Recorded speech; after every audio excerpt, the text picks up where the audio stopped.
Hello and welcome back to another episode.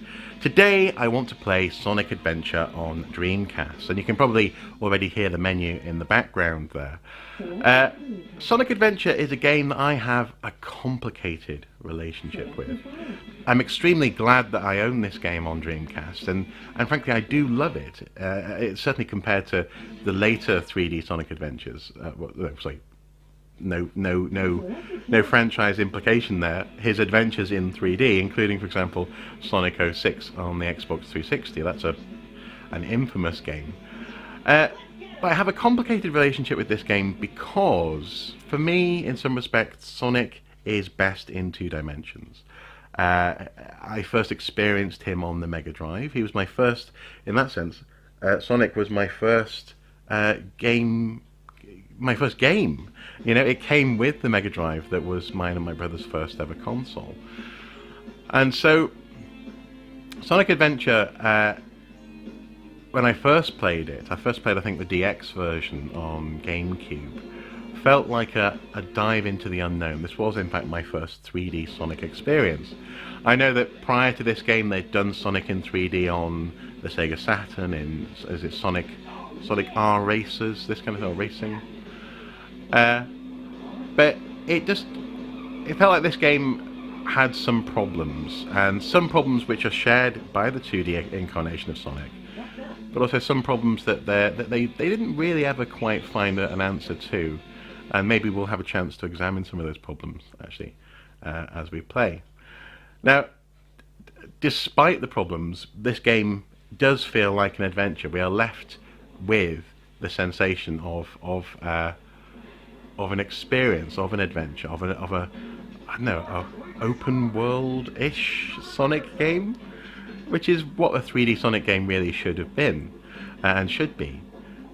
But I've never really been a fan either of how they try to put Sonic into real-world situations. Surely to goodness, a 3D Sonic game would have been best if it drew on the cartoons and the comic books and this kind of thing. I grew up loving those, and there's plenty of content there for them to draw on. But for some reason, Sega has always had this need to put Sonic into a real world, to meet human beings and stand on top of police cars and this kind of thing.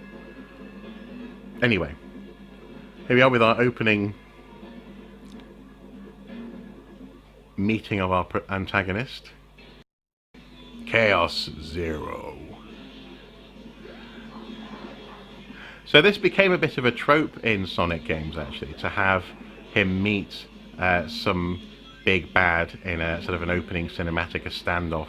It's something that we saw, for example, in Sonic 06, in fact, with the princess and that really weird sort of, I don't know, future Venice kind of situation. It felt very much like a Renaissance vision of the world, but set in the future.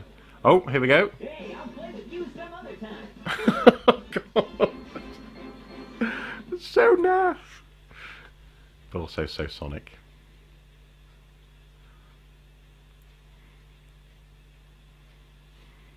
So that was quite straightforward.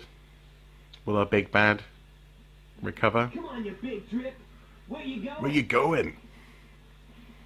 Sonic really at times is portrayed as a bit of a douche, isn't he? A bit of a jock bully type, isn't he? I suppose what I'm saying is, I don't think we would have been friends in school if they allowed blue hedgehogs into school. You know nothing. Big fool! It's chaos. The god of destruction. Eggman, or Dr. Robotnik, as he should be called, in my humble opinion.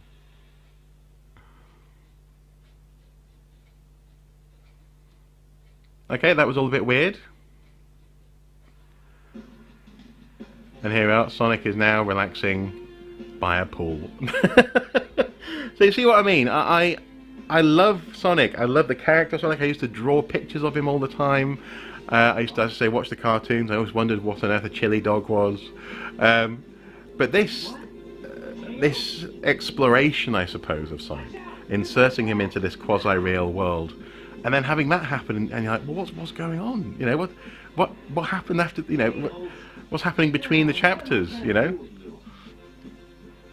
I suppose it is what it is, but it is ultimately we are left with an excellent experience, and lots of people do rightly love Sonic Adventure. Although I'm not a big fan of this bit here, where we have a little cutscene and then a 10-minute walk to the first load. Why? What was the point of that? Why not just cut to or load straight into the level? It's this sort of stuff that bothers me, and this sort of stuff actually also did make its way into Sonic 06. I do remember that when I tried that game, or tried to get through that game. Now I do like and you know, I love this sort of this attempt to understand what on earth Sonic's world would be like in 3 dimensions. But this is where the first of my problems really comes in with the game, and that is that, well, it's an unforgiving world. If you haven't already played the level, basically, you know, unless you can memorize which way you're going, how to direct Sonic's boosts and blasts and blings and things, then you are to a certain extent bound to crash into stuff. You're bound to fall off the track. You're bound to make mistakes. And yeah, you could argue that was always the case. That was the case with the 2D Sonic. I remember, you know, crashing into things that just appeared off screen, and it felt very unfair because of how quickly you were travelling as Sonic the Hedgehog across the TV screen. But at least in the original 2D Sonic, there were opportunities to pause. Yeah, it would cost you your time bonus, but you could in fact stop for a moment, take stock of what was going on if you needed to, and make a little plan. In this game, that is so incredibly strongly discouraged, because it has more of a sense of a feeling of almost chaos. No pun intended there. You are being hurtled along through a 3D world, which is a brilliant attempt to express in computer game form what it feels like to be Sonic the Hedgehog. But it doesn't necessarily make for a coherent and always fun gameplay experience. So I suppose once you learn the level and you have a sense of how to quickly get through and what the obstacles are, for example, you know, how to not just sink into the water there, then I'm sure this game feels even better. But as it is, it's always slightly alienated me. And maybe that's just me, you know, because I hear such good things about this game, such high praise from people, more or less universally, especially compared to, for example, Sonic 06. And maybe that's the problem, is that this game is being compared to a genuinely terrible game in the shape of Sonic 06, and so people look back at this one with misty eyes. But I don't know. So and therefore, hence my complicated relationship with this game. Okay. 5. There we go. Because as I say, I love this experience. I love it when it's working properly, like that. Then that was wonderful. That was brilliant. Sense of speed, sense of control, and that's, I guess, is what's really missing, is a sense of the player sharing Sonic's aptitude for travelling at speed through these places, and therefore actually Sonic's buoyant arrogance, even his confidence. Definitely, you don't share Sonic's confidence in these worlds, because you're not Sonic, because you can't travel at supersonic speed, and you don't know where you're going. Whereas at least if you are Sonic, you have, you know, your own eyes, and you can see what's coming next. And I think actually I've just hit the nail on the head. It's about confidence. Now actually these sequences make me laugh, because look at the animation on Sonic's face. It's actually kind of creepy. Like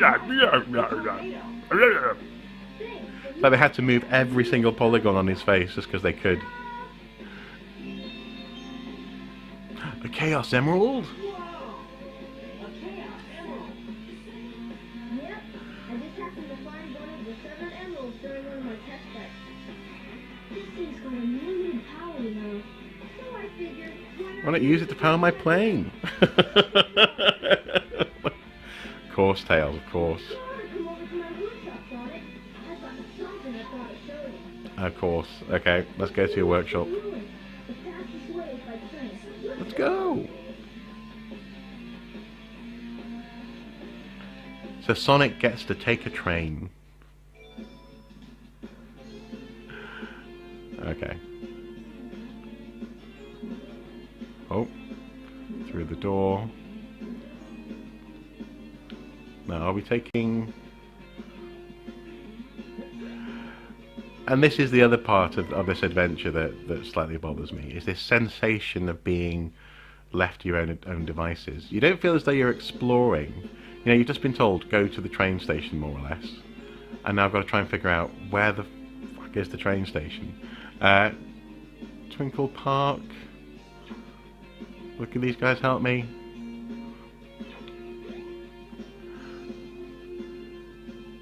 Special for couples right now. Cute couples get in for free. Okay. Okay, come on. Police cars. So clearly we're in some sort of locked down police state. Is this the train station? The train headed for the There we go. will be departing soon. I mean, do you really want to be catching a train as Sonic the Hedgehog? Again, it just makes me, you know, if this was one of the 2D Sonics, he'd just run to the Mystic Ruins. He'd, you know, catching a train. And he didn't even pay for his ticket. Okay, Mystic Ruins, here we are. Is the music going to load? There we go.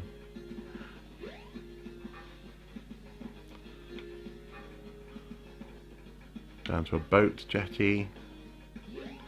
Now, perhaps this is the thing. Perhaps what I need to do is I need to embrace the fact that this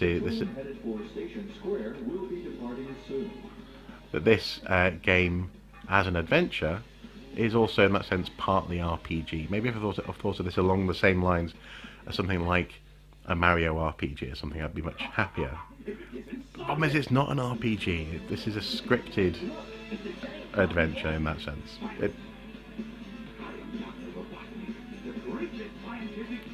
In the world! You know, great scientific geniuses don't feel the need to say that.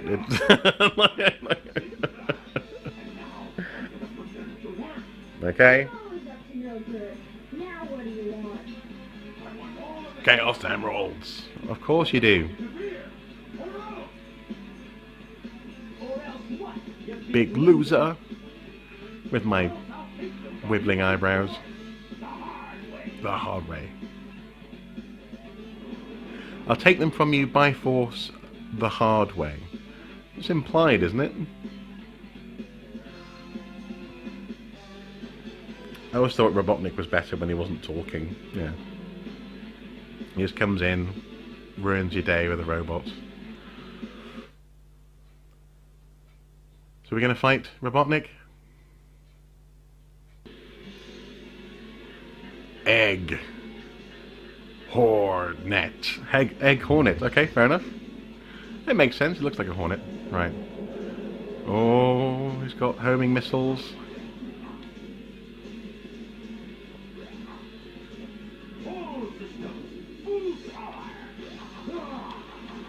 You never learn, do you? If he just, you know, kept at a distance, shot missiles at me, I'm sure he'd win. Hey, I'll play with you some other time.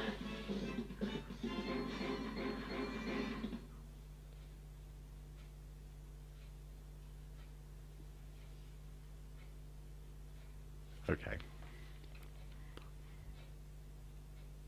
Are we going to get a... I'll get your dog too, Toto. My pretty.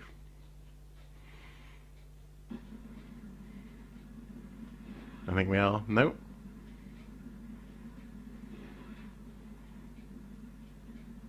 Well, that wasn't so hard.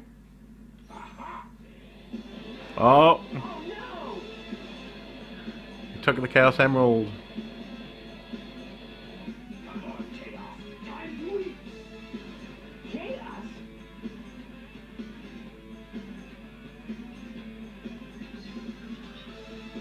it's all so painfully drawn out, isn't it? Oh no, isn't that the same monster I saw the other day? It is.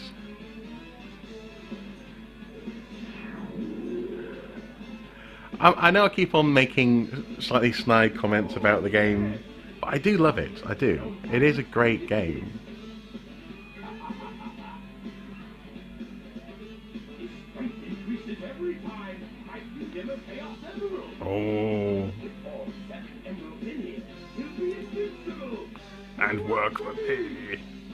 Together, we'll destroy Station Square. Destroy Station Square? Its ruins. I'll build Robotnik Land, the ultimate city, where I will rule it all.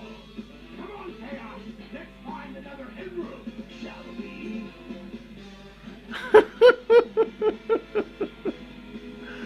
Oh, there's nefarious plans of Robotnik, eh? Sonic!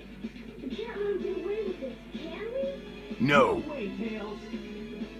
Without more emeralds, the monster can't transform. So, It's up to us to get the emeralds before Eggman does, huh? yes. So, let's leave it there, shall we? Sonic Adventure is a good game. It's just not quite the game that some people lead you to believe, or certainly led me to believe when I first picked up this game. Even when I was investigating it, people were sort of saying, "Oh, it's the most amazing Sonic game ever! You know, you'll never look back."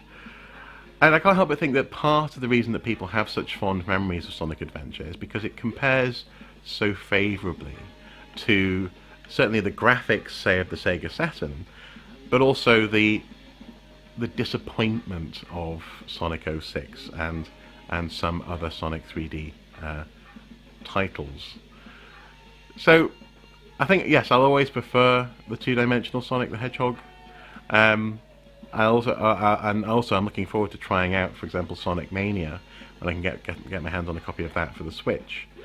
But Sonic Adventure is a game that I'll keep coming back to. I'll keep on giving it my time because so many people seem to love it. But it's not a game that I would put in.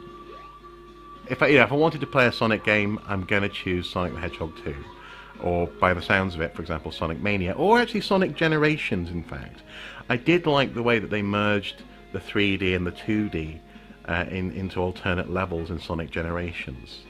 So maybe that's it. Maybe it's just all about that point at which they learned how to handle Sonic in 3 dimensions and how to not punish you, as it were, for not actually being physically inside Sonic's body as he's travelling through this space. I don't know. Hopefully I've sort of explained myself clearly enough in this video. But yeah, definitely give it a go. If you can get it for a reasonable price on whatever console you're able to try Sonic Adventure out on, definitely try it out. But for me, oh, there you go. You see, I landed on grass and went straight through it. For me, Sonic Adventure is just a bit too annoying here and there. As ever, guys, until next time, do take care. Bye bye.